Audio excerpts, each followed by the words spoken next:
Good evening to our esteemed guest speaker, Vice Chancellor Professor Chakrabarti, teachers and students who have joined us today for the webinar on the topic Examining Public Participation as a Contributor to Good Governance, which revolves around the theme of Good Governance Day, which is celebrated on 25th December. The gleaming sunlit dusk is ablaze, for you bring with yourself the light. And as it dispels the void that surrounds, your knowledge offers a place where education abounds. It is to my great privilege to have been provided with this opportunity to introduce Professor Chakrabarti, a name synonymous with political science, a name known to everyone, and a name that needs absolutely no introduction. But just to give an idea about his enormous contributions, I would like to throw some light on his work, for he has been associated with teaching and research for more than 3 decades. He is currently the Vice Chancellor of Vishwa Bharati University, West Bengal, formerly a professor of political science at University of Delhi. Professor Chakrabarti, who obtained his PhD from the London School of Economics and Political Science, has been a prolific writer and has authored more than 40 books published by globally reputed publishers. He is an authority in public administration and is widely cited for his original contribution to Gandhi's social and political thought. His book on the ideas of Gandhi and Martin Luther King Jr. is also a widely appreciated text. He has taught in several prestigious educational institutions such as the London School of Economics, Indian Institute of Management Calcutta, Monash University Australia, National University of Singapore, and Hamburg University Germany. He was the first occupant of the Mahatma Gandhi Chair for Global Nonviolence at James Madison University, Virginia, USA. We are extremely thankful to Professor Chakrabarti to accept our invitation on a short notice and take out time for us despite his busy schedule, and that too on a Sunday evening. But before we start, I would like to brief the guidelines to the participants. The participants are requested to mute themselves to avoid any disturbances. The participants can write their questions in the chat box, which will be taken up later during the session. I would now like to invite our staff advisor, Dr. Rupinder Oberoi, to enlighten us with her kind words. Hello, everybody. Good afternoon and a very warm welcome to the webinar organized by La Polity, Department of Political Science, Kirodimal College, on this very pertinent theme of examining the people's participation as a contributor to good governance. It's indeed a great privilege, pleasure, and honor to have among us this Sunday afternoon Professor Bidhu Chakrabarti, Honorable Vice Chancellor of Vishwa Bharati University, and also a very renowned, distinguished, and well-known authority internationally and nationally in the field of political science, public administration, Indian political thought, and public policy as our guest speaker. Our deepest gratitude to you, sir, for accepting our invitation and gracing the event. It is also personally an extremely, extremely happy and special moment for me as I was student of Professor Chakrabarti. He has been my teacher, my mentor, and also my PhD supervisor. And since now that I teach public administration and public policy in college, your books are, sir, constant reference and must read for the students who really want to comprehend the subject well. Our students are therefore really keen to meet you and listen to you. So truly obliged to have you with you amongst us, and also being so kind to spare the time from your very busy schedule. Professor Chakrabarti's work, scholarly work and published work is truly, truly breathtaking, as Yashasvi just mentioned. But just to recapitulate and underscore his scholarly diversity, I must mention that he has written and researched on diverse multiple topics like modern Indian political thought, Indian government and politics, social political thought of Mahatma Gandhi, public policy, public administration, coalition politics, corporate social responsibility, ethics and governance, politics, ideology, and nationalism. He's written on Jinnah, Savarkar, Ambedkar, Rabindranath Tagore. I think one of the most recent work is on the electoral dynamics of Indian politics, which was published in the year 2021. So incredible and spectacular body of work and huge inspiration for many like us. Well, coming to the topic of today's webinar, as we are all aware that it coincides with the Good Governance Week, starting from December 20th to December 26th, which was initiated with the goal of encouraging active engagement of citizens, redressing and disposing of public grievances, and improving the overall service delivery down to the last man. Good governance and citizen engagement or citizen participation has become a very relevant topic to understand, especially in the context of functional and substantive democracy, where we need an informed citizens, empowered media, widespread involvement in the articulation of the policy and agenda setting. Good governance by definition implies responsive state, a governing process that is open, that is transparent, that is accountable, inclusive to all, inclusive to rather all legitimate interests and stakeholders. It is also sort of well recognized that state alone cannot solve the various or numerous problems and offer remedies to the democratic deficits. So it requires citizens' action and interaction. So a meaningful democracy must strengthen civic voices, demonstrate responsive governance systems, promote the interest of all its citizens. The new governance paradigm is all about process, policies, partaking, partnership that is compelling and gripping the government agencies to enlarge and expand public consultations and develop new paradigms with civic society. It has to be bottom-up approach to make citizens intrinsic part of the governance. So I stop here, and without further ado, I invite and kindly request Professor Vidhu Chakravarty to share his understanding and views on the topic. We're keen to hearing for you. Over to you, sir. Thank you, and I must thank my young colleagues. First of all, the topic is interesting, but I'm a little confused because those who have read my stuff, read my book on governance, they probably have understood that I am a little old-fashioned in my thinking, in the sense that whenever I see the new words, I try to understand the epistemological conspiracy behind the coinage of these new words. So when I saw the topic, examining public participation as a contributor to good governance, I was struck, by the idea that which of the routes I'll take. Shall I take an easy route to explain the theme, or shall I take a little complex route to explain the theme? Easy route, is something which my academic mentor, she already spoke about, but I'd like to take up the difficult route, because easy route doesn't, make me very happy as an academician, as someone who is trying to get into the bottom of the problem. So I'm initially I was uncertain as to how I shall approach you.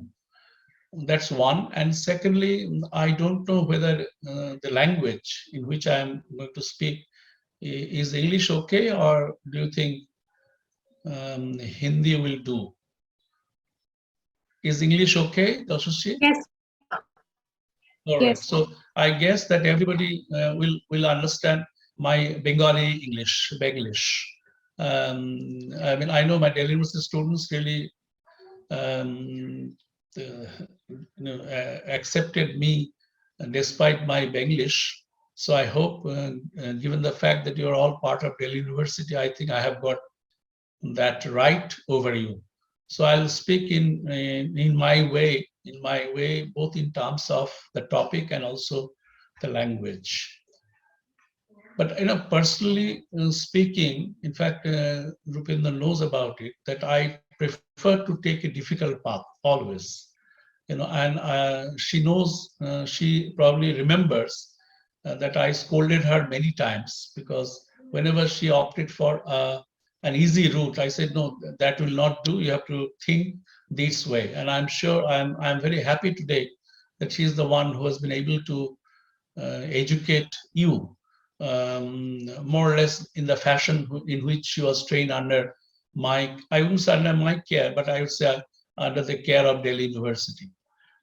My mission, or if you think in terms of my ideological commitment, I don't belong to any party, but I believe in certain ideas which inspired me to undertake difficult things. And in order to explain that, I refer to one very famous poem written by Harivansh Rai Bachchan. Those who read Hindi poems or शेर शायरी जो करते हैं, I'm sure they will follow it. And मेरे हिसाब से ये हरिवंश राय बच्चन का जो पंक्तियां will help us to understand why we should always try to go beyond our ability. And if you do not exercise, undertake this kind of exercise, you will never reach the manzil. तो हरिवंश राय बच्चन यही कहते हैं, मंजिल मिले ये तो मुकद्दर का बात है, मंजिल मिले ये तो मुकद्दर का बात है, हम कोशिश ही ना करें ये तो गलत बात है, हम कोशिश ही ना करें ये तो गलत बात है। किसी ने बर्फ को पूछा क्यों आप इतना ठंड होते हैं, क्यों आप इतना ठंड होते हैं? बर्फ से अच्छा जवाब दिया, मेरा अतीत भी पानी, मेरा भविष्य भी पानी, फिर गर्मी किस बात में करूं, फिर गर्मी भी किस बात में करूं? This is my philosophy. If you think that though I'm a very insignificant academicians, globally speaking, and also in the world of public administration, but I think this is something which really is a source of inspiration for me, that you have to keep on trying, and there is no guarantee that you will succeed, but if you keep on trying, then I'm sure आप मंजिल में जरूर पहुंच जाओगे। तो यही मेरा मकसद है, इनफैक्ट यही मेरा मिशन है। And your teacher knows about me that I have undergone several stress, I have crossed several hurdles in my life, and then I reached this stage where I am now. So academically, that's my approach. So as a result, I didn't get many students, because students were a little scared of me, that ये जो teacher है ये तो आसानी से काम कराएंगे नहीं, तो इसके साथ काम करना पड़ेगा. And your teacher probably will vouch for that. So I didn't have many students, because I rejected many simply because the moment I understand that he or she is not willing to work hard, PhD मिल जाएगा, PhD मिलना उतना difficult नहीं है, आजकल तो आसान होता है, PhD मार्केट में भी मिल जाता है. But to do a PhD in the sense of a true PhD, you have to really work hard. And I think those who are willing to become part of the academia, they should thank the Almighty, because academics is the only job, teaching is the only job where you get paid to study. I mean, in no other job you'll get paid to study, but teaching is the only job where you get paid to study. So unless and until you study, unless and until you just do justice to the job you are doing, I think it's little unfair. And ये हमें लगता है ये गलत बात है, मतलब मेरे हिसाब से ये crime hai, it's a sin. So anyway, that's my way of looking at things. But today's topic, the public participation and good governance, conceptually speaking, they do not go together. This is my first premise. Conceptually speaking, public participation and good governance, they do not, and if you read the Minnowbrook 3 report, then you will find that the Minnowbrook 3 report refers to this aspect tangential, but didn't elaborate. So I'm trying to focus on that particular aspect. So, the first premise is that the public participation and governance, they do not match. They are actually contradictory to each other. So that's my first premise. And the second premise, when you talk of public participation, you are automatically linked with another idea, democracy. So, I'm trying to build up a relationship between and governance. Now, when you think of democracy, what do I mean by it? Democracy to me has got three features. Democracy is the one which talks about deliberation. Democracy is one which talks about confrontation.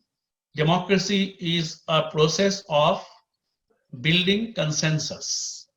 So deliberation, confrontation means debate, and consensus means arriving at a decision in which the views of those who contradict and the views of those who endorse, they come together.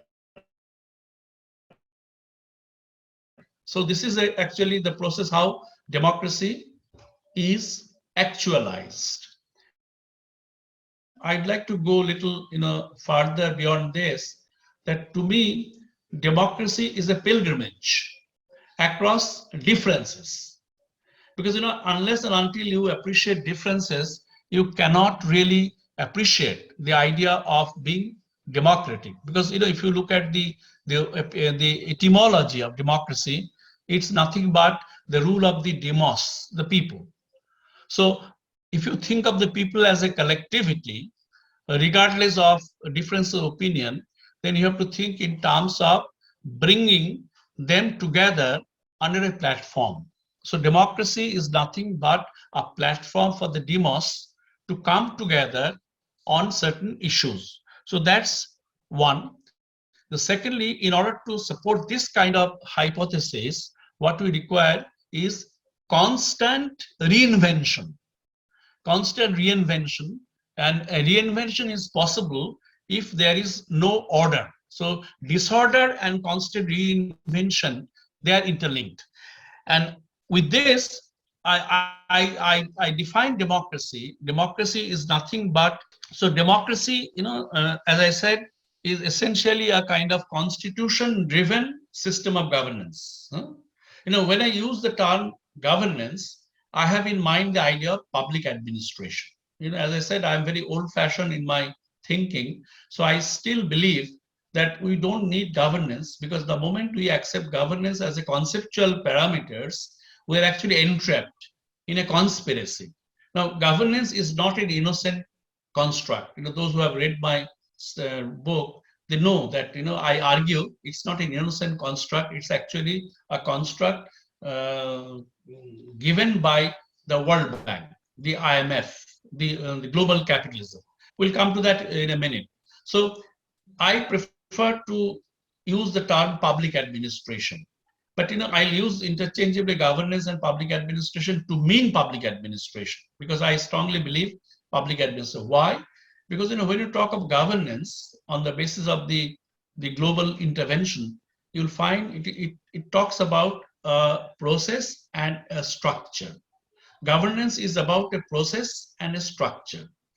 But governance doesn't talk about the goal.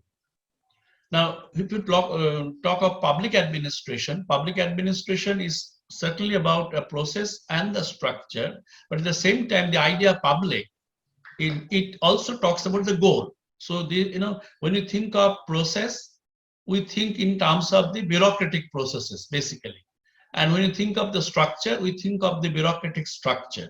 But in governance, the structure and the process are not linked with the purpose or the goal. But in public administration, the structure and the process are linked with the goal, because it is about administration of the public.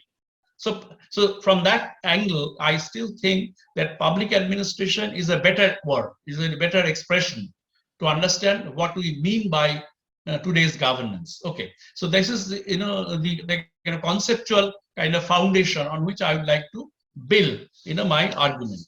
Now, when you think of public administration and governance, and and the point which I made at the outset, that it is nothing but a kind of conspiracy, conspiracy of the global capitalist elites to impose this idea of governance. I have very definite, intervention, very definite intervention by the World Bank and by the IMF. But this particular idea was devised by an academic thinker, was executive director of the IMF. His name is Harlan Cleveland. Harlan Cleveland was the person who was associated with World Bank, and he wrote a book in 1972 called The Future Executive, a guide for tomorrow's managers. The Future Executive, a guide for tomorrow's managers. Now, see the title of the book. He's talking about the executive, which is very much a constitutional word.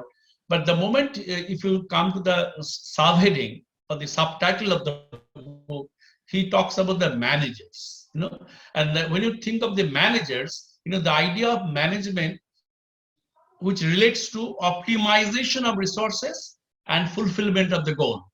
So with the optimization of resources, you achieve what the goal is about to be achieved.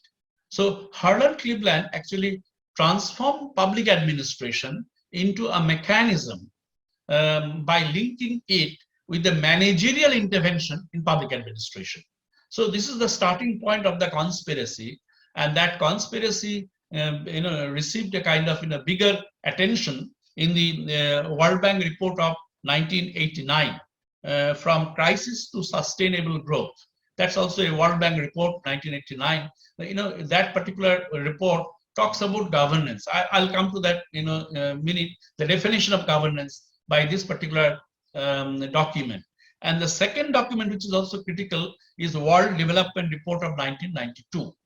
Now, starting from Harlan Cleveland, 72, then 1989, then 92. To me, these three documents constitute the foundation of the conspiracy called governance. Now, why am I calling it a conspiracy? Because these three documents, if you read it, they are talking about process, structure, but without the goal. So, when you think of public administration, as I mentioned at the outset, public, the word public, etymologically means it's meant for the people at large. And your mentor, academic mentor, talks about citizens. That's also something which is now defined as customer, citizens as client. The moment you define citizens as customer or client, you are actually taking out the political role of the citizens. What do I mean by that? I think everywhere, politics is something which exists everywhere, because politics means nothing but a process of power distribution. And at home, in college, among the friends, wherever you go, there is politics, in the sense that our relationship is governed by some kind of power distribution. And there we are not a customer, there we are not a client. We actually bargain on the basis of the power, relative power, which we possess ourselves. So, the idea of citizen also, by taking politics out of citizenship, they are reducing citizens to mere clients or customers. So, in today's world, when you talk of citizens, it's not merely citizens who are allowed to agitate against the state, who are allowed to agitate against the state because the state is deviant from the ideological belief. But state is deviant simply because state cannot provide the services for which it is supposed to have been created. So citizens, are reduced to become a client, a customer. I mean, if there is a complaint, about the lack of electricity, so you become a customer. But if there is a complaint about the nature of the state, then you become a citizen, because as a citizen, you have the right to change the nature of the state. I mean, nowadays you'll find contrasting viewpoints about the state in Delhi, about the state in different states and different provinces of India. So with regard to the union government, there are many people who think that this particular state is ideologically deviant from the democracy which our nationalist, forefathers sought to found. But there are some people who are very happy with this kind of state simply because this particular state is talking about ideological beliefs of the so-called majority. Now, so here you are adding your value judgment that you think that the majority views remain unrepresented.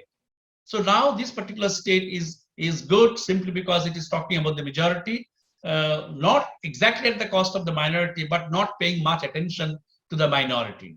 But those who are talking about the secular India of an Nehruvian state, they will say, well, this state is totally deviant, this state has become a majoritarian state, etc., etc. So the point I'm trying to make, the moment you question majoritarianism, your role as a citizen is highlighted. But the moment you ask for a service from the state, your role as citizen is reduced to become a customer or a client. So nowadays, the citizens are not citizens because our political role is not evident the way it was evident in the past. It is being simply directed to the role of service provider, right? So this is the problem which I've been confronting. Now, in 89 and 92 World Bank report, why they are so critical in understanding today's governance. Now, if you look at 89 report, I'm sure your teacher must have taught all these reports to you in detail because I asked her to read the reports in detail when she was working with me. Now, if you look at those two reports, the first report talks about 4 important dimensions. The first important dimension is public sector management. Public sector management. The second was accountability. The third was legal framework for development.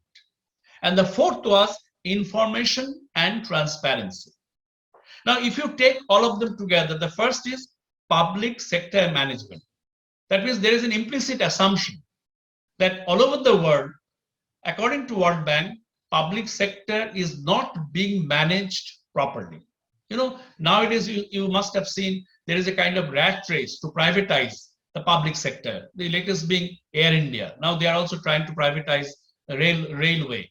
Now, because they are mismanaged and because they said, Air India is nothing but a white elephant. So government is spending so much of money. So now it needs to be privatized. So the moment it becomes privatized, the private actor will have a critical role, will have a dominant role to decide the price which they will charge for the service they provide. So then the role of citizen is reduced to a customer in the sense that if you cannot afford to pay X amount of rupee, you are debarred from flying. But so long as it was part of public sector, the citizen could have set what is called a limitation, a constraint on the price rise. Nowadays you must have seen the gas price rise, is being agitated all over the country. The rise of petrol, the price of petrol is being agitated all over the country. But the government doesn't seem to bother simply because it is privatized to a significant extent. So privatization means a reduction or lessening of the authority of citizens. So whether you will agree with it or not, that's a different question. But those who are governance wala will argue for privatization simply because if you privatize, the implicit assumption is that if you are privatized, it will be managed properly, one, and secondly, you will get the actual service in exchange of the price which you pay. So that means the moment you calculate your happiness in terms of the price you pay and the service you get, you no longer remain a citizen. You are reduced to become a customer, a client, right? So this is one. The second is accountability. Now, here is also an implicit assumption that in the past, public administration as a system of governance was, or comprises people who are not accountable. Now, I'm not, I'm not supporting, but I'm simply saying that this idea of accountability is actually directing us to a trouble area in administration, because administration is not a machine. Administration is about human beings. Now, human beings of the 19th century and human beings of the 20th century or human beings of the 21st century, there is a radical differences. I mean, nowadays, that. I mean, you are used to telephone, cell telephone. I'm very uncomfortable because I don't know, if I press one particular button, all the numbers disappear. Even today, when there is no internet connectivity, I have to ask my son, please fix it up. So, my mind setup is totally different from yours. So that way, when you think of accountability, you have to think in terms of degree of measure. It doesn't simply mean doing things in accordance with certain priorities. Accountability also means doing things in accordance with your commitment to the system. The moment it comes to the idea of commitment, you are ideologically governed. You're ideologically governed to serve a particular system. Now, in governance, but when you think of accountability, you are paid to do X. If you do X, it's fine. Now, that means your idea, your vision is being restricted to a particular objective, and you are not allowed to go out. In fact, that's why I'm again, as I said, I'm very old-fashioned. I'm very opposed to PowerPoint presentation. That's also a conspiracy. How? Because in PowerPoint presentation, you must have seen nowadays. I hate it. I hate it in the sense that you find most of the presenters, they write long sentences, long paragraphs, and most of the time I saw the speakers tend to read all those paragraphs. Now, if that is the purpose of a presentation, I think you better show the PowerPoint and you sit and have a cup of tea, because everybody can read English. So there is no point in discussing those points. That's number one. And number two, it's a serious conspiracy. Think about it. Now, once you do the PowerPoint, you do not go beyond the PowerPoint. Your thinking is confined to those points which are put in the slides. So you don't think, differently from what you have put. So your thinking is also being, disturbed, is also being constricted. But, in the classroom, for instance, I mean, nowadays, I know many teachers come with PowerPoint slides. Now, in the classroom, I remember that, the way I prepare myself before I go to classroom, sometimes it happens that I, taught in a way which was totally at variance with my preparation.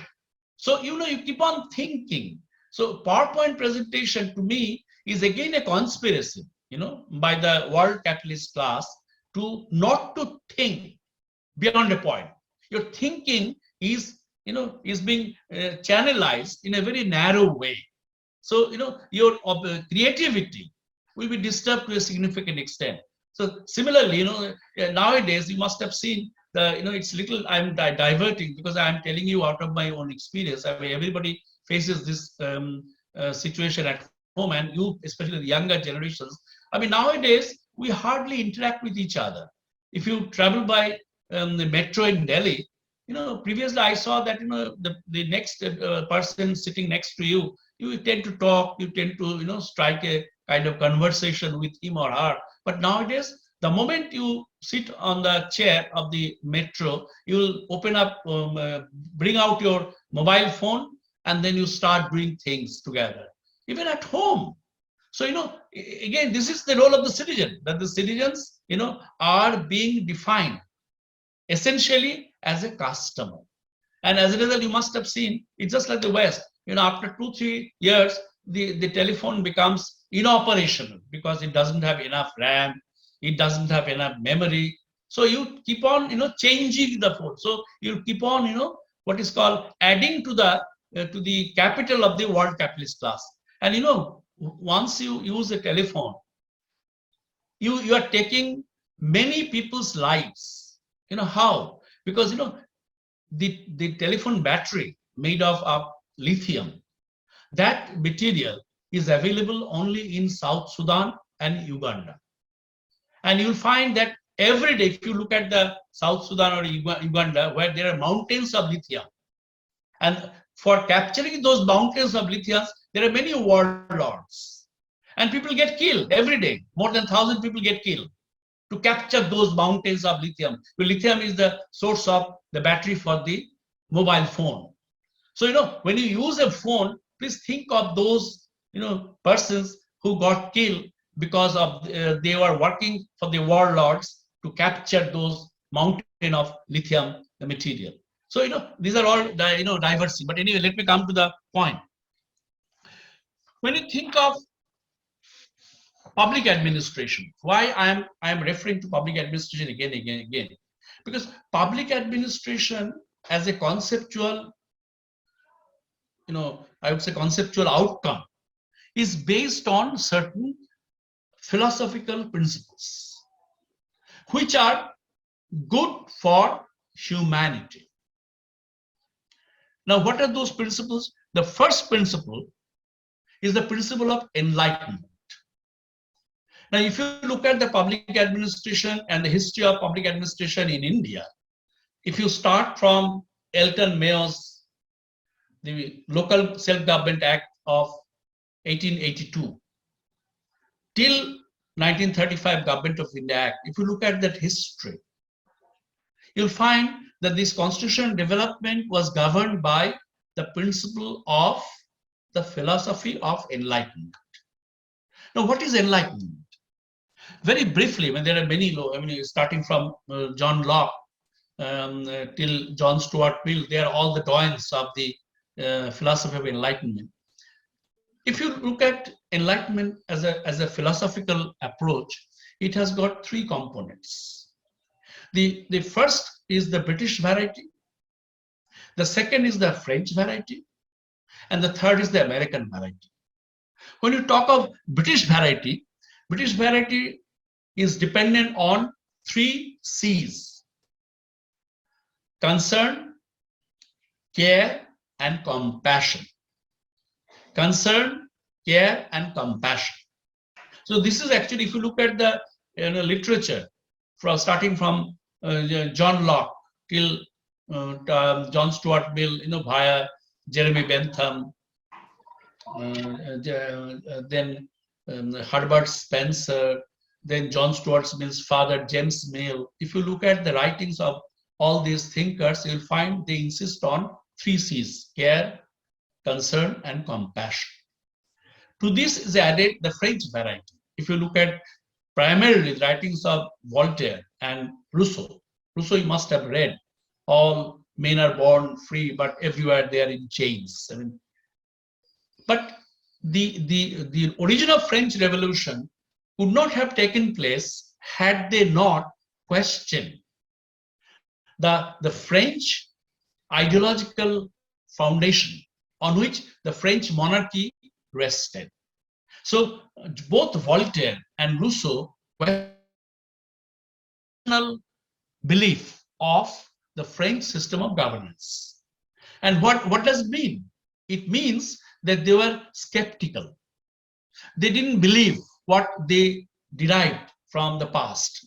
So they were skeptical of the model of governance or the model of public administration which existed then. So French Enlightenment added the idea of skepticism. And then comes American Enlightenment. The famous quote by Thomas Jefferson, that all men are born equal. And from that comes the idea of equality, liberty, and fraternity. So liberty, equality, and fraternity. So if you take all of them together, this is Enlightenment philosophy in a very nutshell. And when you think of public administration, if you look at the way public administration unfolded in British colonialism, you'll find that they were governed conceptually, not in practice, conceptually by these principles. As a result, you'll find that in 1882, when we thought of democracy being very restrictive, till 1937 election, when the voting rights was confined to the academic degree, educational degree. You have to be at least matriculate, or you have to pay a certain amount of tax. Only then you are entitled to get voting rights. So it was not universal adult suffrage. It was very restrictive kind of thing. But the basic point is that it's an attempt of unfolding the governance process over a period of time. So this is the fundamental principle on which the idea of public administration, as it came to India as a piggyback of colonialism, it has that ideological inspiration from the principle of enlightenment. But when you think of governance, governance is what? Governance is essentially an attempt to fit into certain formula. And this formula, is given by the World Bank. That if you want to have governance, what you require? Written rules and regulations, means constitution. You have to be governed by the constitution. And the constitution means what?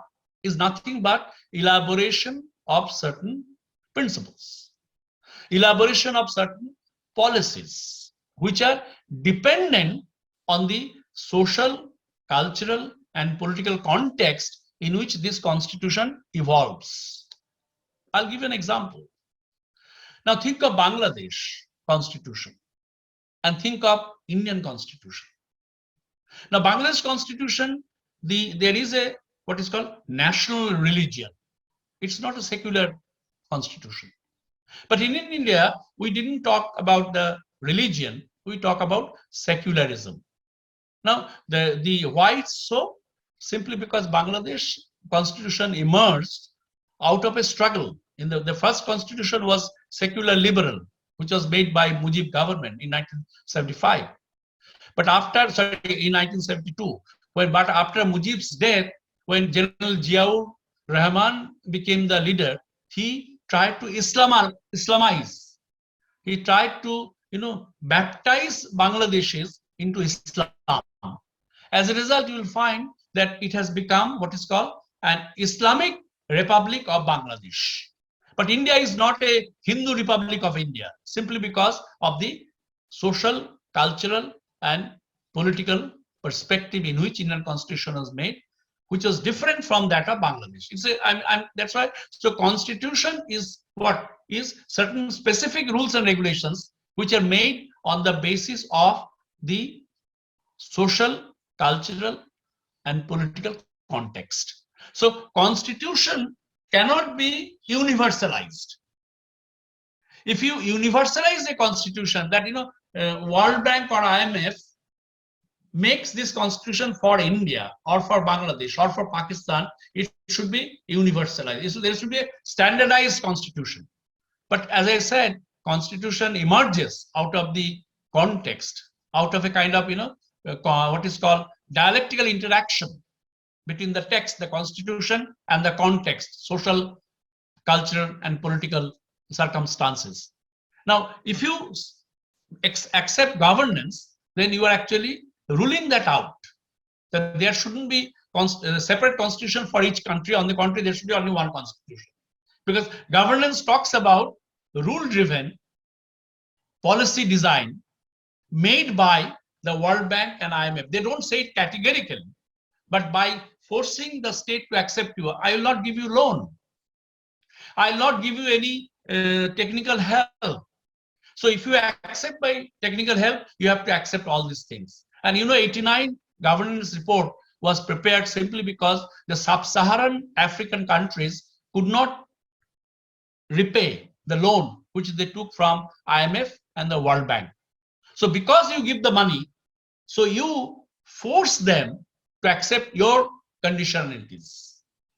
So, the role of capital is very significant insofar as conceptualizing the idea of governance. They should have continued with public administration, but they knew well that if we continue with public administration, the word public is a source of trouble.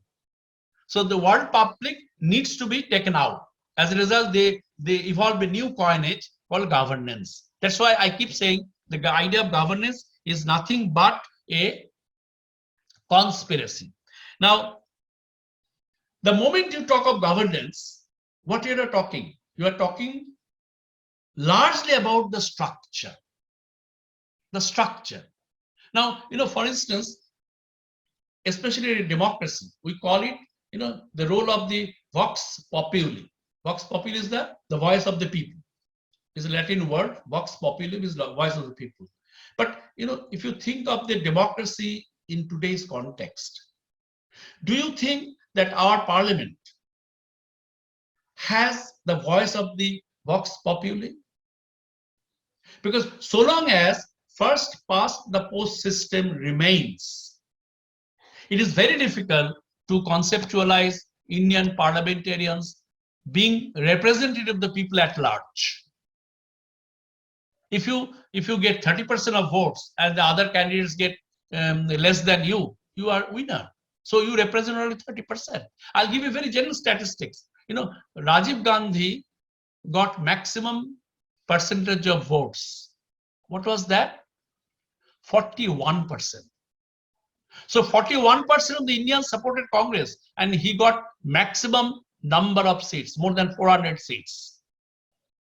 But 59% of Indians did not support him, did not support his party.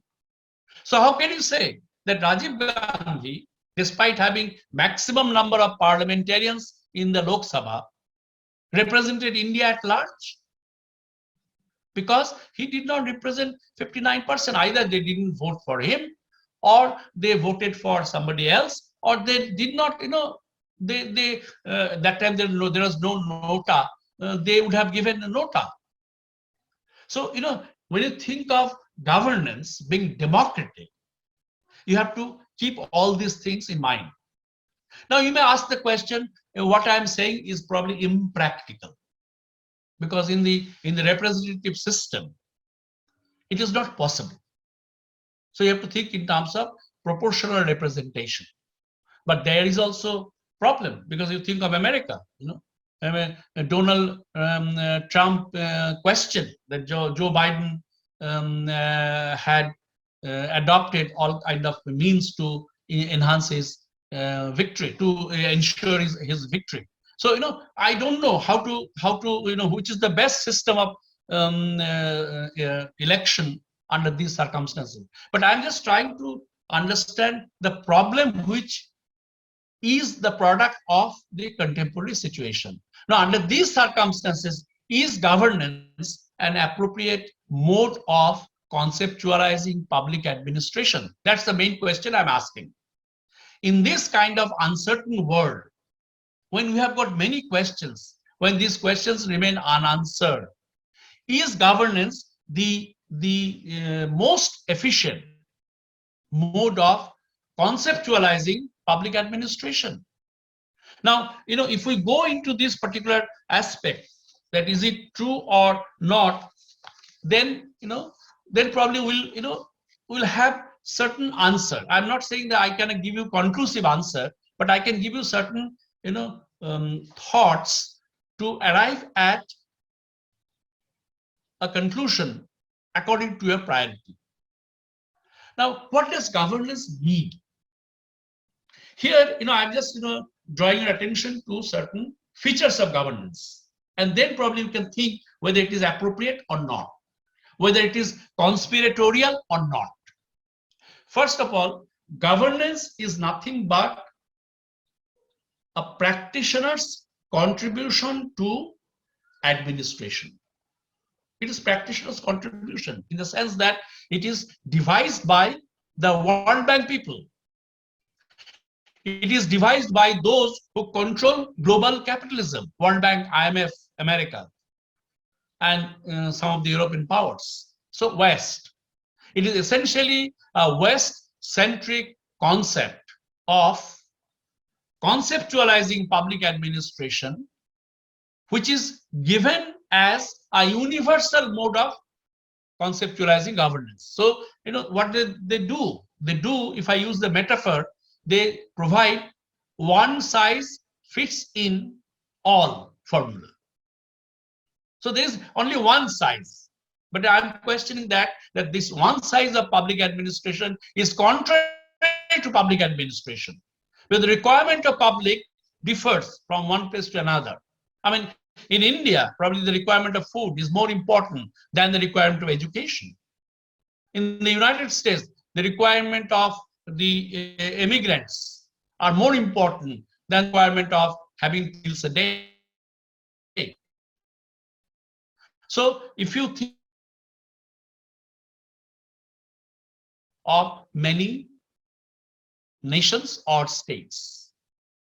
So because it is practitioners' contribution, especially World Bank and the IMF, it has a tendency to provide one size fits in all formula, which to me is both undemocratic and inappropriate to the actual social, cultural, and political situation. That's one. The second, once you accept governance as a mode of conceptualizing public administration, what you are doing? You are actually trying to introduce the managerial dimension to public administration. Now, in IIMs, what is the main course they offer? They offer the main course focuses on how to manage the situation. They don't say how to govern. They don't say how to administer. They say how to manage. So the moment you talk of management, you are actually, dealing with the optimization of resources for the achievement of goal. So managerial dimension is being introduced in governance. Now, in public administration, there are many things the state has to do. There are many things the public administration has to do. Now, for instance, education, health, social security. These are important things which the government should do. But the fact that neither education, nor health, nor social security pays back the way government spends. So the moment you think in terms of managerial approach to governance, you stay away from your social duties to the people. So governance is that kind of concept, that kind of conceptual parameters, which takes away the social role of the state. The state withdraws. You must have seen that, education, the budgetary sanction for education is being depleted every year. And in its place, what is increasing? I'm talking about Indian budget, defense. Now, what I don't understand. Suppose if we defeat Pakistan, what will it mean? Do you think the 34% of our people, those who live below the poverty line, will get 2 meals a day? Will have a heavenly life in India? I don't think so. But every year, you must have, if you check the budget, the government of India is enhancing its defense budget at the cost of education budget. Only 4% of the total budget is for education, while defense is more than 30%. But unless and until the education is something which should be given by the state. And nowadays, if you are well off, you can send your kids to a good school. If you come from a well-off family, you can go to a private English school. But think of Kendriya Vidyalayas in Delhi. Nobody would like to go. Simply because the teachers, the infrastructure, the level of education are so poor, so bad, that the government, that we don't prefer to send our kids to those schools. So that means what? The government is withdrawing, from these activities. And the governance is that conceptualizing category, which is defending that. That, if you want to get service, you have to pay for it. I mean, you must have traveled by Indigo, I'm sure, or SpiceJet, or Airlines to pay for the chair. If you want a chair with leg space, more leg space, you have to pay more. If you want a chair next to the window in the first 2 rows, you have to pay more. So that means what? If you can afford to pay, you will get the service. So that means, you have become a client, you have become a customer. But that was not the case earlier. The state's responsible. So education is something which is being neglected by this state simply because we are, we are actually tending towards accepting governance as a model of conceptualizing public administration. And the third point, which is very important, as a result of that, what is happening? There are areas which will not pay back the state or which will not pay back the service provider. These are getting depleted. These are getting less importance from the service provider. So the state-led development is something which is being attacked down. I'm not saying that I am in favor of state-led development. Soviet Russia is a good example. But that's to me, that's an aberration. Those who would like to know more about it, the literary kind of expression of the Soviet system, please read George Orwell's Animal. So I'm not talking about that kind of state-led development system, but services to the people, which is the main motto of public administration, because it is meant to serve the public. Then I think what we're talking about, the governance will lose its conceptual validity, conceptual viability in course of time. So public participation, the main topic which you have asked me to talk about, public participation in governance, they do not go together. Because governance, ordinary sense, to me, governance is not at all an innocent concept. It is an ideologically charged concept. And if you accept that position, then I'm saying that your topic, public participation and governance, they don't go together. On the contrary, there is a contradiction between the two. Because governance does not insist on public participation. The governance is a pre-designed formula given to govern public participation. Public participation, is being disciplined. Public participation is being shaped by the model governance suggests. So public participation, again, is not possible without the instruction, without the methods, without the modes in which governance is articulated. So there is, I think, a contradiction. If you think of public administration, public participation in the sense of democratic participation, and governance in the sense of public administration, there is a serious contradiction. And I think we have to hit at that contradiction to understand the conspiratorial aspect of governance as it's being talked about nowadays to a great extent. Now, I'm going to conclude by referring to 3 important assumptions. I'm giving you food for thought, not thought of food, because I can't provide you food virtually. So I'm giving you food for thought. The first point, since you are, I'm not talking about my student, because she's already grouped in a particular mode of thinking. But you, the younger friends of mine who are very kind of innovative, who are ready to take the challenge, I'm just giving this food for thought for you. The first thing, let us raise 3 important questions. And on the basis of those questions, we'll be able to probably provide an alternative to governance. I'm not asking you to accept whatever I am saying. I'm not asking you to accept whatever is derivative. I'm asking you to think afresh so that you can give us new inputs to understand governance, quote unquote, in the new perspective. Because it's very difficult to get away from this, given the hegemony of the global capitalism. at this point of time. Global capitalism in terms of culture, global capitalism in terms of language, global capitalism in terms of our urge to go to the US or go to the West. Culturally, if you can speak good English, then you are very educated. I mean, you still believe in it in India. Now, in terms of language, if you speak better English, then you are most respected member of any fraternity. And if you get admitted to any of the Western schools or colleges, you feel great. You are on the top of the moon.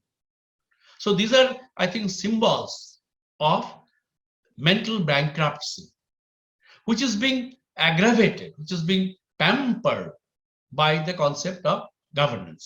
So how to counter that? I don't misunderstand me. I'm not trying to politicize my talk. I'm simply trying to put certain questions so that you can see governance afresh from the academic point of view. That's my purpose, because I'm sure some of you will become good teachers, good researchers in future. The first question: can governance be structural? The first question: can governance be structural? Now, by that I mean that do you have a specific structure of governance, specific structure of articulating responses to public authority? I'll give you an example.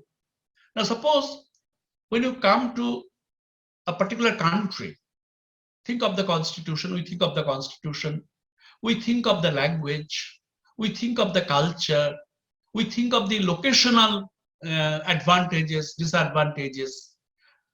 So if we take all of them into account, then do you think we'll have one definition of India?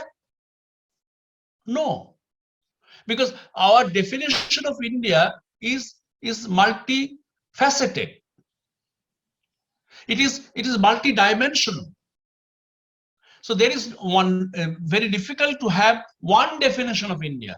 Those who are, like my student Punjabi, they will think of India being very robust.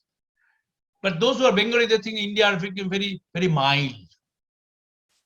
Those who are from Gujarat, they think of India differently from those who are from Assam.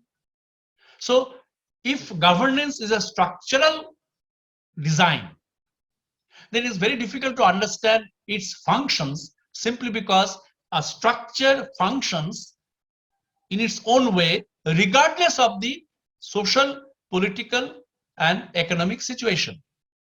So if you link governance with the prevalent social, economic, and cultural circumstances, governance is not bound to be a structure. Governance will be multi-structure. Definitionally, governance will be multi-structural. That's the first question. Is governance a monostructural or is governance multi-structural? Question number one. Question number two: can governance be understood or be conceptualized irrespective of the circumstances? Can governance be conceptualized, be construed, be understood irrespective of the context?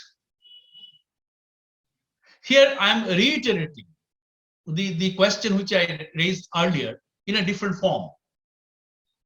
As I mentioned at the outset, governance is essentially a conspiratorial conceptual design by the World Bank, by the IMF, by the world capitalism. Now, if that be so, the model of governance which they provide may be meaningful with regard to their context. But the governance which they provide for us, the non-European countries, or non-American countries, or non-Western countries, cannot be the same, because we are different socially, culturally, politically, economically. So how can you say that the same size of shirt will fit in everybody? Those who are thin, they require one kind of size of shirt. Those who are little, plump, they will need a different kind of stuff. So governance as a structure has to be different. So can governance be understood without reference to the social, cultural, and political context of the day? That's the second question. Please probe into it. And third question, can governance be totally aloof? Can governance be totally aloof from the mindset that provides foundation to the structure of public authority? Can governance be totally aloof? Can governance be totally immune from the mindset that informs the public authority? Now, let me elaborate. What do I mean by that? Now, when you think of mindset, I think of social, economic, political, and ideological preferences of a particular group of people or particular country. So I have my ideological belief. Ideological belief does not necessarily mean support to a party. I believe that, India's ancient texts, Vedas, Upanishads, need to be studied. I also believe that the ideas of the so-called Hindu nationalists, starting from Dayanand Saraswati till Golwalkar, need to be studied. I also think that Hindutva needs to be studied, simply because, unless and until you understand these ideological packages, you cannot conceptualize, you cannot comprehend today's public governance. So the mindset is very important. Mindset means essentially conceptual parameters. There are some who are very religious. Gandhiji, as you know, one of the most religious persons we have ever seen. And Gandhiji used to do prayer every morning at 4 o'clock in the morning. And Gandhi said, I'm a Hindu because I believe in Upanishad and I don't eat beef. Now, same Gandhi did not insist on ban on cow slaughter. Why? Simply because he knew cow provides cheap protein to a particular section of Indian community. So if we stop that, then we are actually depriving them of the source of protein which was available at a cheaper rate. The tragedy of South Asia, that those who believed in religion, they did not use religion for the public purpose. And those who did not believe in religion, they used religion for public purposes. Example, Gandhiji. He was a religious-minded person, A to Z, from top to bottom. Ishwaro Allah tero naam sabko sammati de Bhagwan. Jinnah was not at all religious. He was an irreligious person. He used to drink, he used to smoke, he used to eat pork, he had white girlfriend. So these are all in Islam, these are all what is called crime. But this Jinnah used religion, two-nation theory. This Jinnah used two-nation theory, religion, to divide the country. While Gandhi never used religion, never. So that's it. So the mindset. That's why the neighboring countries of India, they all became free in the 40s. But except India, no country had sustained democracy. Pakistan is a democracy is in form, but in practice, it is controlled by military. Bangladesh, the same.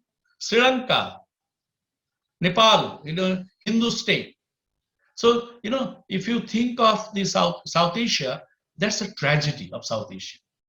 With the mindset, we should have governed the South Asia after independence, despite having the same legacy, same British legacy, did not continue.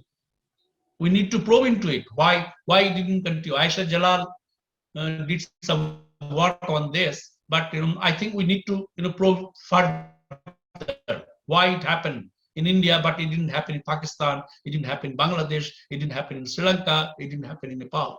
So, it's a serious question, a serious conceptual question. So the last point, the third point which I'm talking about, the governance needs to be understood with the dominant mindset and also peripheral mindset also. At one point of time, Savarkar was considered to be an untouchable. I remember in our department, your teacher knows about it, that at one point of time, we wanted to study Savarkar, but there is a massive opposition. If you read Savarkar, it means you are a supporter of Hindutva. Nonsense. Recently I published a book on Hindu nationalism in India. I found that he tried to evolve an alternative. Now, because of Hindutva, you may not agree with that.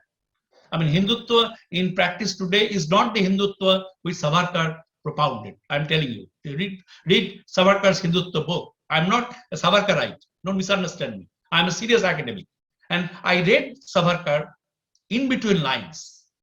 And I found out that today's Hindutwalas, they are distorting Savarkar to a significant extent. Had there been no 1940 Lahore resolution, had the Muslim League not put forward the Lahore resolution, probably Savarkar and Golwalkar would not have become so Hinduized. It's a historical conjecture, but it happened. So at that point of time, they were alternative voices. So their approach to public authority was governed the mindset. That's why they didn't like Gandhi, they didn't like Nehru, they didn't like the Congress leadership. Because Congress leadership was governed by the idea which was not linked with the people at large. So to me, if you want to understand today's governance, instead of looking at the World Bank report or instead of looking at my books, think afresh on the basis of these three questions. Then probably you will end up with something conclusive about the assumption which I made at the outset.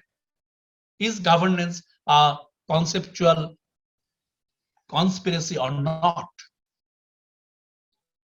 And finally, since I talked about Savarkar, I just would like to refer to one particular poem. I don't want to read the entire poem, but I remember some lines. They are very useful to understand today's mindset, the mindset of the sensible people. I'm not talking about the mad people. There are mad people. I'm talking about sensible people. Ram balo, Allah balo. Ram balo, Allah balo. अपने आप को मजहब से बचा लो, अपने आप को मजहब से बचा लो. मंदिर मस्जिद कभी फुर्सत में बना लेना, मंदिर मस्जिद कभी फुर्सत में बना लेना. अभी नफरत से टूटे हुए घर तो बना लो, अभी नफरत से टूटे हुए घर तो बना लो. Namaskar and thank you so much, sir. So it indeed was a very insightful view into the topic, and the webinar was very fruitful for the students indeed. So from here, we move towards the question answer round, and the participants present in the meeting can jot down their questions on the chat box, and from there, I'll be taking them and you can ask the questions from sir. So we already have some questions. The first is from Umang Chaudhary. Umang, can you please unmute yourself and ask your question? Good evening, sir. My question is that the emergence of digital revolution has initiated e-governance as an integral part of government. What are your views regarding e-governance, and do you agree that e-governance has contributed to good governance? The second question is from Arya. She asks, my question is that to what extent can we enhance the public participation through digital mechanism? I guess both the questions were interlinked. Then the third question is from Radhika. She asks, sir, what efforts broadly should be taken to transform governance to good governance? And the fourth question is from Mandavi Dikshit. Mandavi, could you please unmute yourself and ask your question? Yeah, Mandavi Dikshit side. Okay, Yes. okay. So, Okay, sir, go my on. question is that good governance can have empowering effects when it enables societal actors to challenge oppression, corruption, or violations of human rights. But at the same time, there are debates about how much good the good governance should be. Because the concept of good governance largely projects the normative concepts of the West. So, in developing countries like India, where societies and cultures are not standardized, it is problematic to expect that standardized tools to have uniform and beneficial effects, regardless of local context. So, my question is that how can we understand the standardization of good governance in the age of reflexive modernity? Thank you, sir. Thank you, Mandavi. The next question is from Yash. Yash, please unmute yourself and ask your question. Okay, good evening, sir. So my question is, sir, do you agree with the statement that effectiveness of the government system at various levels and people's participation in the governance system are interdependent? What are your views regarding that? I think I have got 5 questions. Let me answer. First of all, I have my reservation about digital governance. Now or e-governance. Nowadays we are talking about it at length. But tell me, how many of Indians have access to e-learning? One of the ingredients of e-governance. I head one of the rural universities, a very well-known university, one of the oldest, the oldest central university in the country, which was founded by great poet Rabindranath Tagore. And I remember we started e-class, and in our university, there are many first generation learners, and they come from very poor family. Most of their fathers are probably daily wage laborer. So for them to have a smartphone is a luxury. So in that case, the idea of digital or e-governance, probably those who belong to Delhi, you can afford to think in that line. But though I was in Delhi for almost 3 decades, but having spent so many years in India's rural areas, I find that this is also a conspiracy to divide people into 2 unbalanced segments.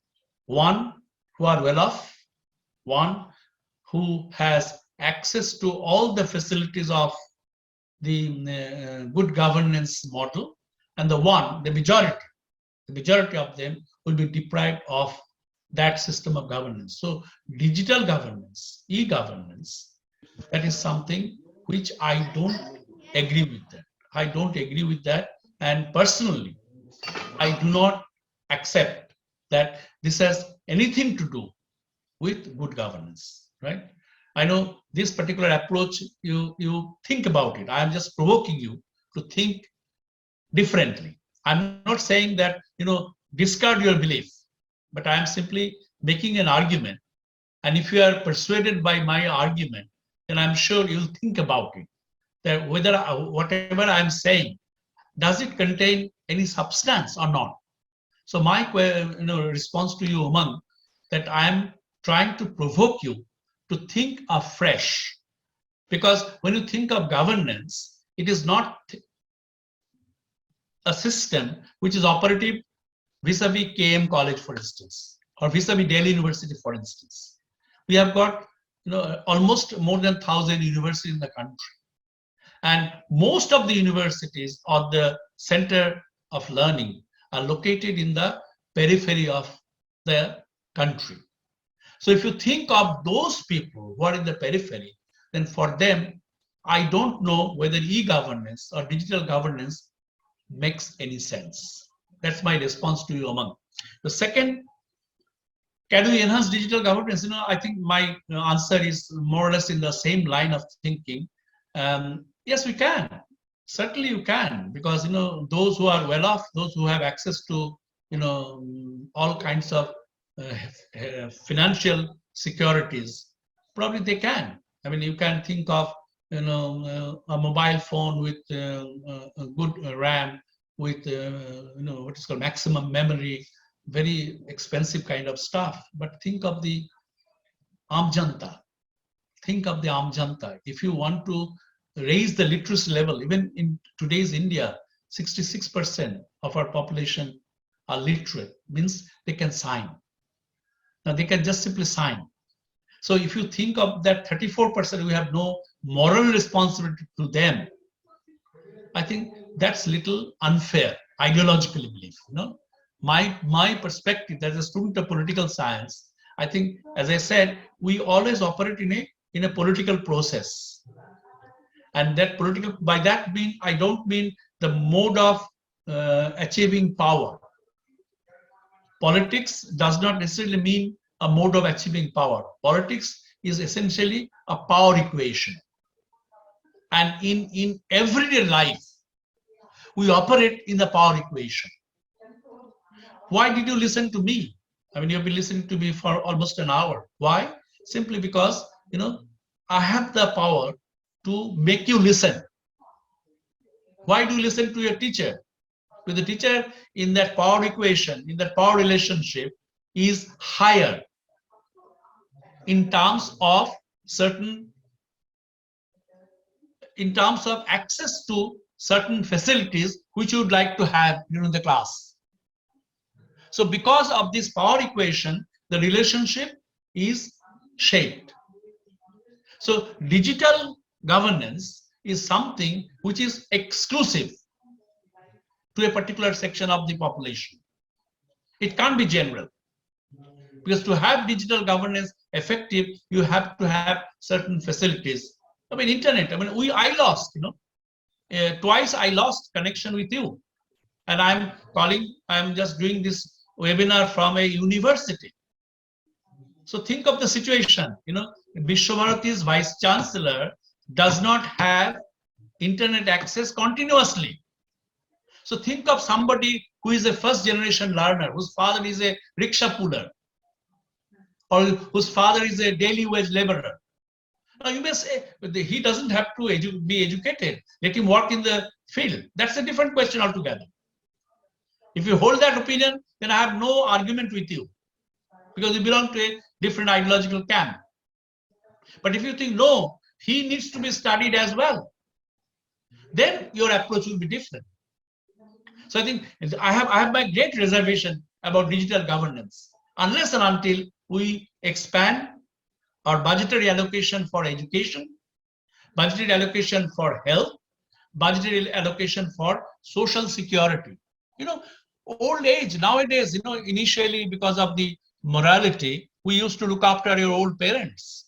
But you must have heard the story in the newspaper that parents are just simply discarded because the kids, they go abroad, they settle there, and the parents suffer here. I know in this university, many Bengali elites, they came and settled here, and their kids are settled abroad. So when they die, there is no one for cremation.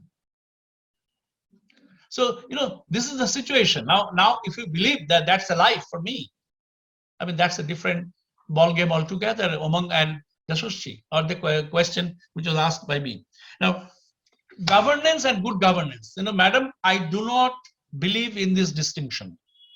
Governance is governance. There is nothing called bad governance. There is nothing called good governance.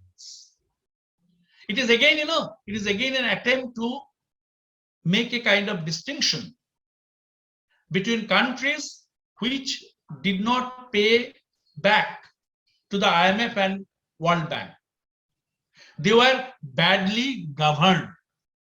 I'm sure your teacher must have told you. If you read the 1989 World Bank report, one of the kind of sources of conceptualizing governance, which became good governance in 1992 World Bank report, was the failure of these sub-Saharan African countries, Tanzania, Uganda, Nigeria, Chad, their failure to pay back the loan.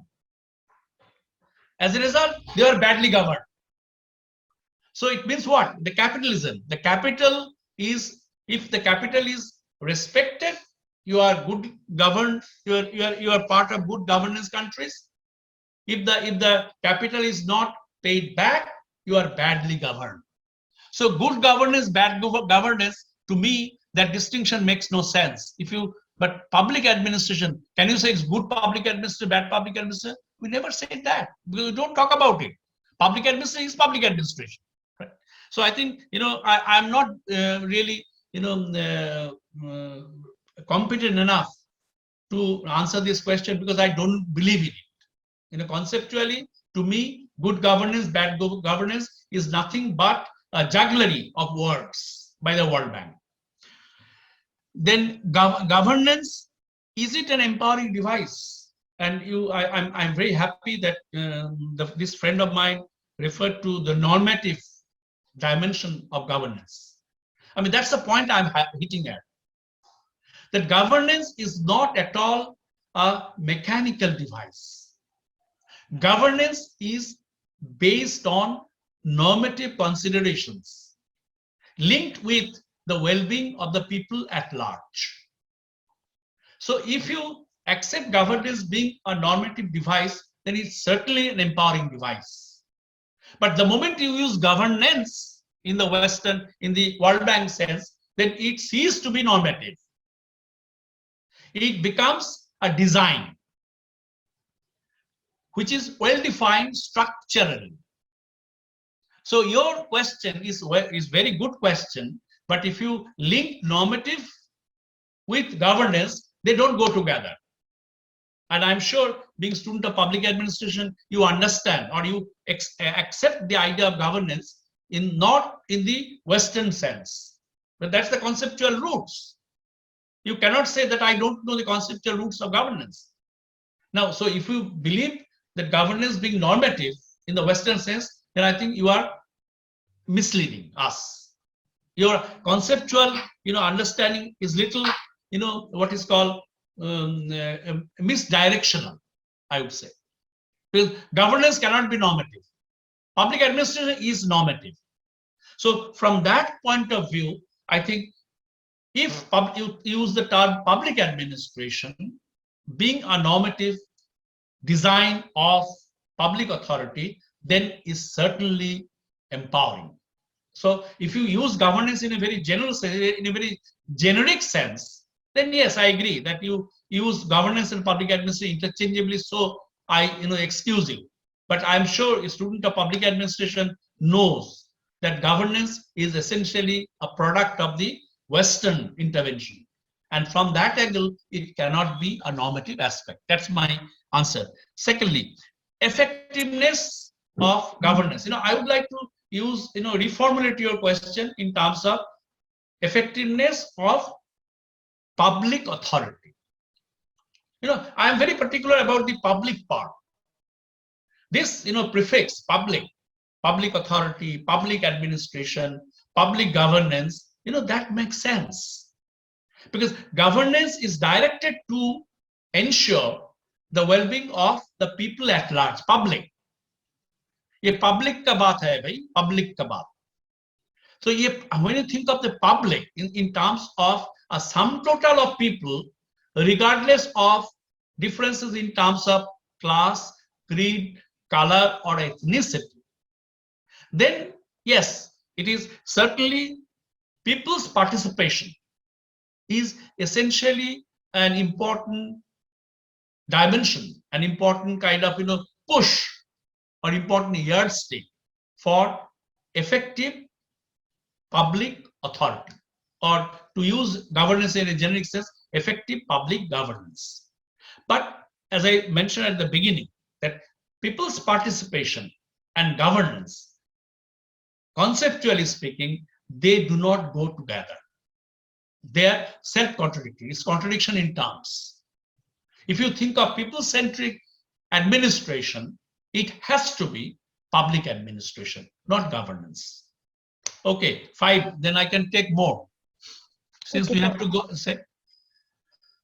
Well, Anjali, Yes, yes, sir. please, go ahead, please go ahead. Okay, sir. So the next question is from Dharmendra. Dharmendra, kindly unmute yourself and ask your question from sir. Okay. Good evening, sir. Sir, Thank you. my question is that with the 73rd constitutional amendment, our government has enhanced the public participation in decision making, and it certainly led to good governance. Or after hearing you, rather, I would say that people-centric decision making.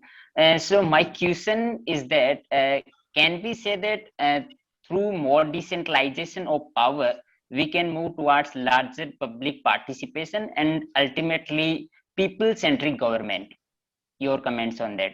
Thank you, sir. Okay, okay. Then the next चलो धर्मेंद्र के बाद अंजलि और 2-4 question लेते हैं.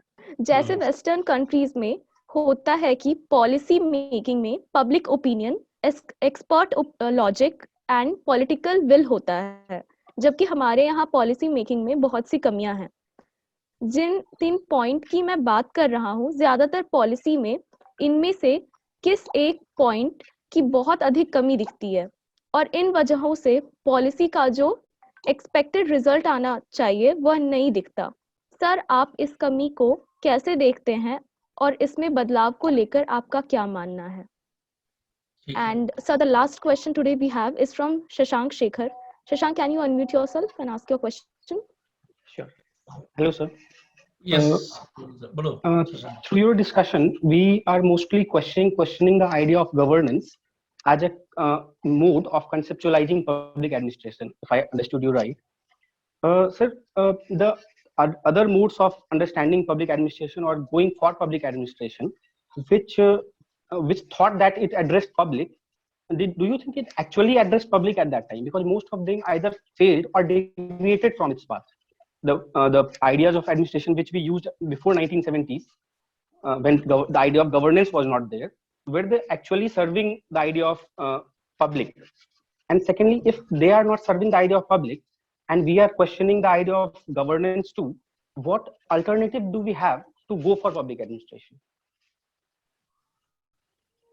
Okay, so I'll start with Dharmendra. Dharmendra, मैं आपको एक सवाल पूछना चाहता हूँ.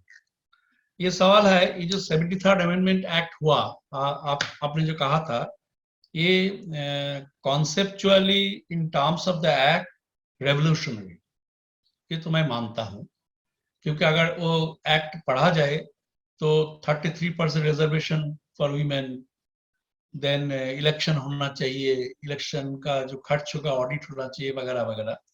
Everything is very positive. But मेरे को बताओ, आई डोंट नो आप कहाँ से आए हुए, मेरे को बताओ हिंदुस्तान में ऐसा कोई परिवर्तन नजर आ रहा है आपको?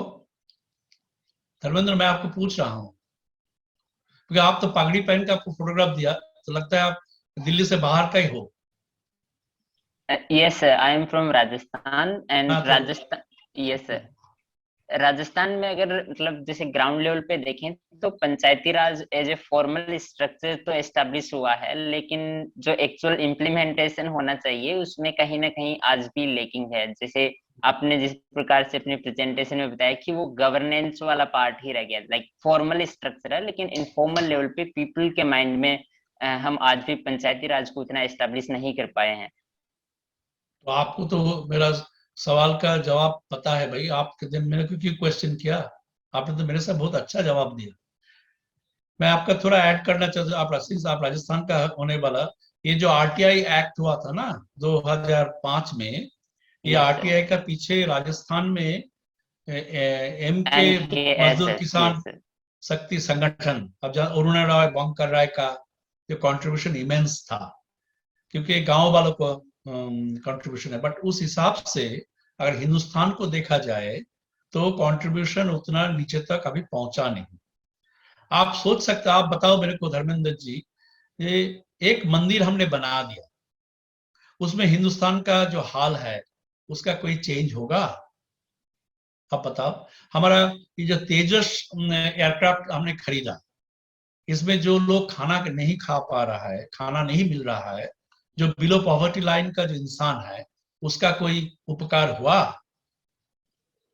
Definitely not sir. तो इसीलिए मैं कह रहा हूँ, आप लोगों को मैं प्रोवोक कर रहा हूँ, क्योंकि आप लोग ऐसा एक जनरेशन का हो, बहुत चैलेंज आप लोगों को फेस करना पड़ेगा सामने। हमारा लाइफ तो लगभग पीसफुल था, मुझे पता था इस लाइन में चलो कुछ ना कुछ गुजारा आ जाएगा, लाइफ निकल जाएगा। लेकिन आप लोगों का ये चैलेंज आ रहा है, इसलिए since you are student of very good college, वहां पे आपको अच्छा से पढ़ाया गया। I am sure she, because she was trained by me, I am sure she must have provoked you to raise this kind of unpleasant question. ये question अगर आप कोई ऐसा पार्लियामेंटेरियन के सामने बताओ, और पंचायत में जो सत्ता जिसका पास है उसको एक सवाल पूछो, वो तो गुस्सा करके आपको नुकसान पहुंचाएगा। तो ये जो माइंडसेट का बात मैंने बताया ना, ये माइंडसेट का बात बहुत इंपॉर्टेंट है। And I am very happy Dharmendra, Rajasthan को होने के बावजूद भी आप इसका जो लिमिटेशन है ये आपको नजर आया। And you are young guy, हमें धीरे धीरे आपको नजर और साफ और सच हो जाएगा। तो नजर जितना क्लियर होते जाएंगे तब आपको पता चलेगा कि ये जो गुड गवर्नेंस का जो प्रॉब्लम मैंने बताया था, ये प्रॉब्लम तब आप महसूस करोगे। आज तो सुना, आपने सुना किताब पढ़ के आपका थोड़ा आइडिया फॉर्मुलेट कर रहे हैं, लेकिन इन कोर्स ऑफ टाइम, जैसा जिस उम्र में मैं पहुंचा, अभी मेरे को इसके बारे में इतना डेफिनेट शब्द कहने के लिए हिम्मत आया, simply because I have seen the in a country. जो आप कह रहे हैं यही सही है, यही सही बात है। 73 अमेंडमेंट एक्ट तो हुआ, जैसे मैं आपको बता रहा हूँ बंगाल का क्या होता है। बंगाल, बिहार, उड़ीसा, असम, ईस्टर्न जोन का बात कर रहा हूँ। यहाँ पे जो होता है 33% वुमेन रिजर्वेशन तो हुआ, पंचायत में बहुत प्रधान औरत बनी, लेकिन औरत काम नहीं करता है, उसका पीछे जो उसका आदमी होता है, he works on her behalf. ये कई जगह में देखा मैंने। तो ये जो पैट्रियार्की जब तक खत्म नहीं करोगे तब तक ये सब चलेगा। तो मैं हमारा जो, इसलिए मैं अंबेडकर को बहुत पसंद करता हूँ। अंबेडकर ऐसा एक इंसान था, ऐसा एक हमारा नेशनलिस्ट थे, जो कहा था, अंबेडकर एंड गुरुदेव रविंद्रनाथ टैगोर, ये दोनों लोग यही बात बार बार कहा, गांधी जी को भी कहा कि आप जो पॉलिटिकल फ्रीडम का बात कर रहे हो, इसका मतलब क्या है? इसका मतलब है, ठीक है, पॉलिटिकली अंग्रेज के बजाय हिंदुस्तान को शासन करेंगे, बट हिंदुस्तान का जो प्रॉब्लम है, जो कास्ट डिविजन, धर्म लेके जो विभाजन, ये आप कैसे दूर करोगे? ये जब तक दूर नहीं होगा तब तक फ्रीडम का मतलब ही है कि कई लोग फ्रीडम एंजॉय करेंगे at the cost of the majority. तो जितना आइन आप बनाओ कोई फर्क नहीं पड़ेगा ज्यादा लोगों का, क्योंकि हमारा माइंडसेट बहुत कंजर्वेटिव है। तो इसीलिए मैं बता रहा हूँ, जब मैं 84-85 में यूपी में गए थे, यूपी का बरेली से एक रिमोट गांव में, तो वहां पे मैं एक डेवलपमेंट का कुछ प्रोजेक्ट कर रहा था। तो एक बुजुर्ग इंसान चारपाई में बैठा था, उसके पास गए, हमने कहा, हम तब यंग थे, उम्र तो कम ही था, आप सोच सकते हैं, मैं तो अभी बूढ़ा हो गया। तो मैंने कहा, बाबा जी बताओ ये डेवलपमेंट का क्या है? तो कह रहे, आप क्यों कर रहे हैं ये, अब शहर वाला लोग। देखिए, हिंदुस्तान का दुख किस बात के जानते हैं? गांधी बाबा आए, गांधी बाबा चले गए, हिंदुस्तान का सुधार नहीं हुआ। तो मैं यही कह रहा हूँ, ये जो हिंदुस्तान सुधार करने के लिए जो ये सोच शुरू हुआ, जैसे इसीलिए आपने तो ये सवाल भी पूछा, जवाब भी आपने दिया, ये सोच शुरू हुआ। इसलिए I am very positive that in course of time, problem हम नहीं देख पाएंगे, it will take time to change a society. हमारा हिंदुस्तान का डेमोक्रेसी ओनली 75 years old, अभी तो छोटा सा, मतलब इसे वेरी ब्रीफ हिस्ट्री। अमेरिका में इतना साल बाद 1965 में ब्लैक अफ्रीकन अमेरिकन को वोटिंग राइट्स दिया गया। तो कब इंडिपेंडेंस हुआ? 1787 में।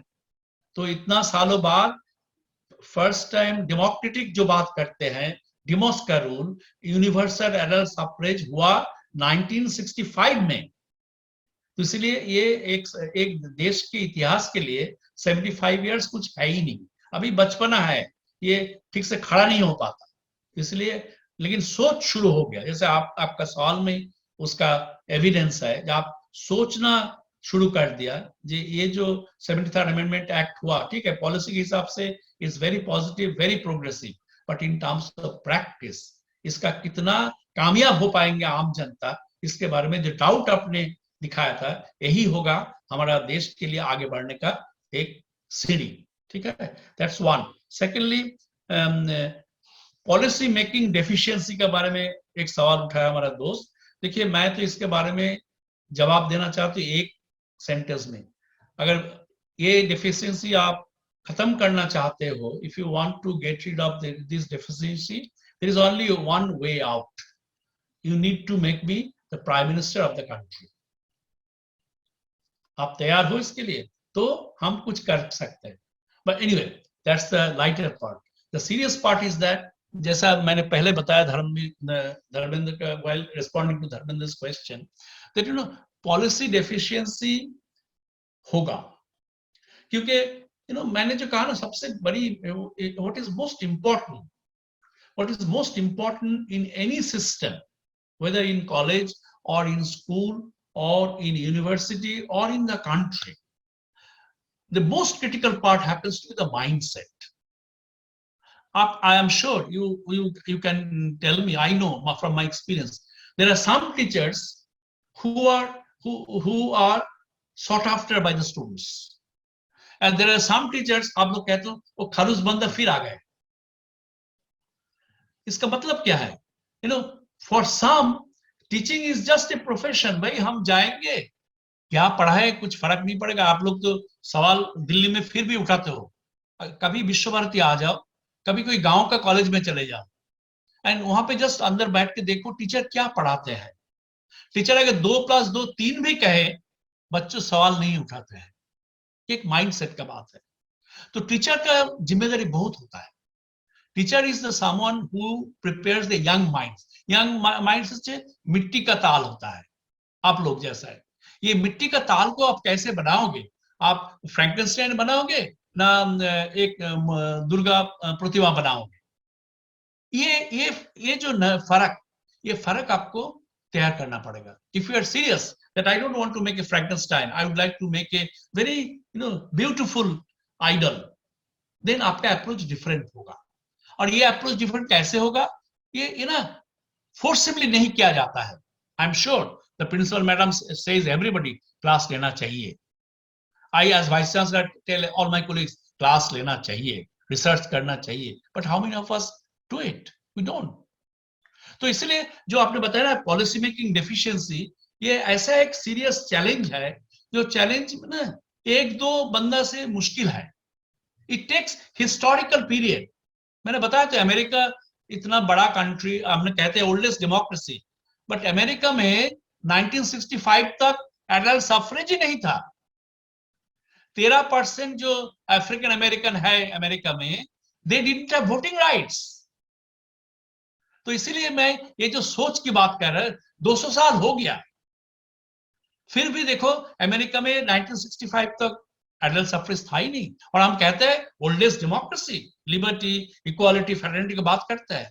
थॉमस जेफरसन कहते हैं all men are born equal. Abraham Lincoln कहते हैं democracy by people, for people, of people. तो वही कंट्री में ये डिस्क्रिमिनेशन था। तो how you resolve that problem in a country which has just 75 years of history? तो इसका कोई देखो, अलादीन का चिराग मेरे पास नहीं है, किसी के पास नहीं है, फॉर दैट मैटर अलादीन का चिराग किसी के पास नहीं है, बट सोच है। आई एम वेरी हैप्पी जो आप लोग कम से कम इस तरह सोच रहे हैं, ये इसको कैसे एड्रेस किया जाए। ये सोच में ही ना there are roots for the development of this country, for the development of the humanity, the human content of this country. And thirdly, ये जो पब्लिक अल्टरनेटिव मोड, इसके तो हमने बताया, आरटीआई के बारे में बताया था ना, ये क्वेश्चन जवाब तो दिया मैंने आरटीआई इत्यादि बारे में। तो देखो whenever you think of governance, we are thinking in terms of structure. Structure तो जरूरी है. I'm not saying that without structure you cannot think of. जैसे अभी देखो, अभी I am speaking to you.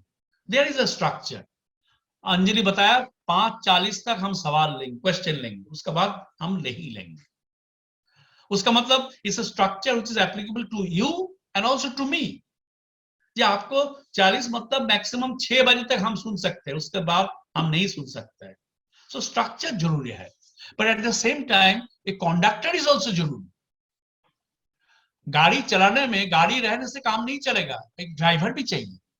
तो अगर अंजलि ये बात मेरे को ना बताएं तो स्ट्रक्चर नहीं रहेगा. मैं चलता रहूंगा, आप भी सुनते रहेंगे और कहेंगे भाई खरूस कब बंद करेंगे अपना बात. तो मतलब स्ट्रक्चर का बात कर रहे हो. तो ये public policy being the focus, ये जो जब तक ये स्ट्रक्चर का साथ माइंडसेट का आप डायलेक्टिकली लिंक नहीं करोगे, डायरेक्टली लिंक करना पड़ेगा, क्योंकि माइंडसेट चेंज होता रहता है, स्ट्रक्चर भी चेंज होता रहता है. लेकिन दोनों का सब जब तालमेल ना बैठेगा तब तक ठीक ठाक public administration will not function in terms of what it should do. तो इसीलिए पॉलिसी पब्लिक फोकस जो बता रहे थे, जैसे आजकल देखो इलेक्शन से पहले एक नया तरीका आ गया, आपने देखा होगा जरूर. मैंने I don't want to take name of any political party, जो सत्ता में है ये लोग बहुत कुछ योजना, बहुत कुछ परिकल्पना, बहुत कुछ डेवलपमेंटल प्लान्स वगैरह इनॉग्रेट करते हैं. ऐसा पहले भी हुआ था, आप पता करो, उसमें 80% हुआ ही नहीं अभी तक, लेकिन इनॉग्रेशन हो जाता है हर टाइम में. और हिंदुस्तान ऐसा एक कंट्री है जहां पे हर साल कम से कम 2-3 इलेक्शन होता है, और 2-3 इलेक्शन में लोगों में पता नहीं पब्लिक मेमोरी इतना पुअर होता है कि आज कहा आपको, जैसे बंगाल में मैं देख रहा हूं Mamata Banerjee is giving every day, ठीक है, लेकिन पैसा कहां से आएगा नोबडी नोस, एंड धीरे धीरे बंद भी होता जा रहा है. इलेक्शन से पहले बहुत कार्यक्रम था, ये करेंगे वो करेंगे, धीरे धीरे धीरे धीरे कम होते जा रहा है, क्योंकि इलेक्शन में जीत गया ना, इलेक्शन में जीत गया, अब इलेक्शन से पहले फिर नया कार्यक्रम आ जाएगा. तो जब तक ये माइंडसेट चलेगा तब तक कैसे आप पब्लिक फोकस में आएंगे बोलो. तो आप ही लोग हो, जैसे मैं कहता जो सोच में बदल आना चाहिए. अगर सोच में बदल आ जाए, उमंग, अंजलि, यशस्वी और जो सुन रहे हैं सबको मैं यही कह रहा हूं, सोच में बदल आ जाए तो हिंदुस्तान का तरक्की नहीं. मैं हिंदुस्तान के बारे में मैं सोचता नहीं, मैं सोचता हूं इंसानियत के बारे में, इंसानियत के बारे में. मैं इसीलिए मैं आपको एक अच्छा सा शेर सुनाना चाहता हूं, जो मेरा बहुत प्यारा सा शेर है. उसमें आपको बताओ, ये इंसानियत का सबसे सिंगल मोस्ट कैजुअलिटी है हर जगह में. इंसानियत नहीं है आजकल. सब लोग चाहते हैं कैसा आपको पीछे धकेल के मैं आगे बढ़ जाऊं. तो ये जो हिंदू मुसलमान का जो समस्या चल रहा है आजकल, आपने देखा होगा, मेजोरिटी माइनॉरिटी बहुत कुछ चल रहा है, citizenship, non citizenship, customer, governance, public administration. इसका पीछे एक माइंडसेट का बहुत रोल है. माइंडसेट मतलब मैं कहता हूं सोशल, आइडियोलॉजिकल, पॉलिटिकल प्रेफरेंसेस, इसको मैं माइंडसेट कहता हूं. जब मंदिर में पुजारी को रहीम नजर आएगा, जब मस्जिद में मुल्ला को राम नजर आएगा, दुनिया का सूरत बदल जाएगी. जब इंसान में इंसान को इंसान नजर आएगा, जब इंसान को इंसान में इंसान नजर आएगा. That is the fundamental point of everything. Whether you talk of public administration, governance, anything. इंसान को as इंसान देखो बहुत समस्या का हाल हो जाएगा. That's my last statement. Thank you very much and stay safe. Thank you so much, sir, for such a great discussion and webinar with the beautiful thoughts. और last की शायरी आपकी, I think this was one of the most engaging webinars that La Polity held. And Now I take this opportunity to invite Dr. Shyam Kumar, the teacher in charge of Law Polity, Department of Political Science, to please deliver the vote of thanks. Good evening, sir. And Matt, I thought to speak something, but I just forget. But now, घबरा गया होगा. definitely, I remember your old. I was your student. I tell almost 2 decades back. I was a sir student, and sir taught me. देखो 2 decades क्यों कहा भाई? आप कह रहे हैं मैं इतना बूढ़ा हो गया? इतना बूढ़ा मैं नहीं हुआ. Definitely, sir. So, sir, बिल्कुल. First of all, in fact, I could not speak in the beginning, so I welcome you, sir, and I thank you for such a enlightening and such a thought-provoking lecture. And I certainly did not know that you are teaching political science by such a good Sairi, sir. So this is also a new thing for me. So I hope I will also be able to implement such thing in my class to teach my students, our students in the college. And in fact, I was attending entire program since beginning, and I was like listening everything. So, sir, I thought that I was, again, I would like to say, sir, I was just, it was a nostalgia, I tell you, sir, very frankly. And I become also too young. Now I'm also growing old now. But, I was 22 years back, it seems that I was there. You have been, sir, my guru.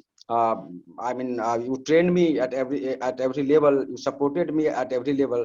So I also take this opportunity to extend my gratitude and high respect for you. And I tell you very frankly, sir, whatever I am today and doing whatever little positive in wherever, whether in my college or whether in university or in society, to make it perfect and fine, in progressive directions, that, sir, it is your training, sir. So I just extend my wholeheartedly gratitude and thanks for you, sir. And I have a high esteem and high regard for you, sir. And who are attending this program, the sir has just spoken one very much important point, students, and which I have noted down, that सोच से बदलाव होगा. ये बहुत बड़ी बात है, और आपको समझना, हम सबको समझना, you are a future of this nation, and आपको संभालना है कल सब कुछ. So the important point is that whatever degree we have, whatever post position we have, unless or until we do not use that thing in the making the things progressive and inclusive, it is absolutely meaningless. So, sir, really you have taught very great, and in fact I would like to also in near future to have more in such lectures, sir. And another point which I would like to, I learned, frankly speaking, sir, I learned just now that you have taught in such a light manner by giving examples. आपने बिल्कुल sir Hindi में भी बताया, आप छोटी मोटी घटनाओं को बताया, आपने बड़े लाइटर पार्ट में भी आपने किया. तो सर ये हमारी ट्रेनिंग भी है, मतलब सेमिनार शायद इसलिए भी होता है कि मैं भी तकरीबन 2 दशक से अधिक समय से पढ़ा रहा हूँ और सेमिनार में सीखता हूँ. और आप अभी कुछ पिछले साल आए भी थे कॉलेज में, सर, उस प्रोग्राम में भी मैं था. तो सर आपका जहाँ कार्यक्रम होता है, मेरी कोशिश होती है कि मैं भी दस्तक दे सकूं.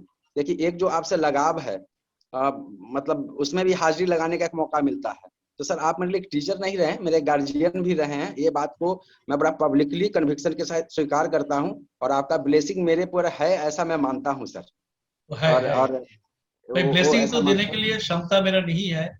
ब्लेसिंग के लिए मैं भगवान से प्रार्थना करूंगा कि शाम को तरक्की दे, शाम को आगे बढ़ाए. सर बिल्कुल धन्यवाद सर इसके लिए. एंड मुलाकात आपसे जल्दी हो, ऐसी हमारी तमन्ना है, सर. और आप दिल्ली आए तो सर हमें जानकारी जैसे होगी हम मिलना चाहेंगे, सर. और जी sir. And I would like to thank you to advisor to law politic Dr. Rupinder Oberoi, who is my colleague, who is my friend, and you are doing such a great work. I really appreciate you. That last in couple of years since when you have become the in charge of this law politic, convener of law politic, I really appreciate you. In fact, I was, sir, very frankly speaking to you, in the last couple of months I was busy myself in some of my political and social so I could not even give sufficient time to the department for such thing. But she was handling, and she was also becoming the new ideas. and she is really making what is our department is known for decades. So I appreciate Dr. Rupinder Oberoi for such a great work for the department, for our college. So I take this opportunity, I really tell you, and accept it. And last but not the least, my young students, young minds, sometime I call them. Students, I tell you very frankly, I am extremely happy the way you people have been active, organizing, supporting the department. And in fact, when you organize everything, it is such a sense of happiness for me, I tell you, because I find you such a future leader of this nation, I tell you. This is what I think. So this is what I want to become. But whenever you become a leader, I always hope what sir has taught us, rational human being. You add some beauty to the society, not for certain post power positions. That does not make great. Gandhi had no position. Ambedkar hardly worked for any position, but he's known for. He's remembered every day. So my dear students, thank you so much. And you giving me this opportunity to extend vote of thanks that I definitely feel myself such a honor for me. Otherwise, I thought that I could not meet sir today, and that so thank you, my dear students. So thank you, sir. Sir, pranam. आपका आशीर्वाद बना रहे हम लोग पर. जल्दी मुलाकात होगी sir. Thank you so much, sir. So finally, we have Umang with us to give the final vote of thanks. Thank you. Thank you, sir. Thanks. A graceful and cheerful evening to our most valued guest and everybody present in the meeting. I, on behalf of La Polity, Department of Political Science, Kirodimal College, University of Delhi, extend my most sincere and hearty vote of thanks to Professor Bidyu Chakrabarty, who spared time from his busy schedule to grace the event and enlightening us with his words of wisdom. We as students always read your books and look forward to interact with you, and it is such an honor to interact with you in a fun and light way today. Thank you, sir, for turning our dreams into reality. Further, I would like to thank Dr. Shyam Kumar, teacher in charge La Polity, Dr. Rupinder Oberoi, staff advisor La Polity, and all the council members for their eminent efforts in making the event possible. I also thank all the participants who joined us today.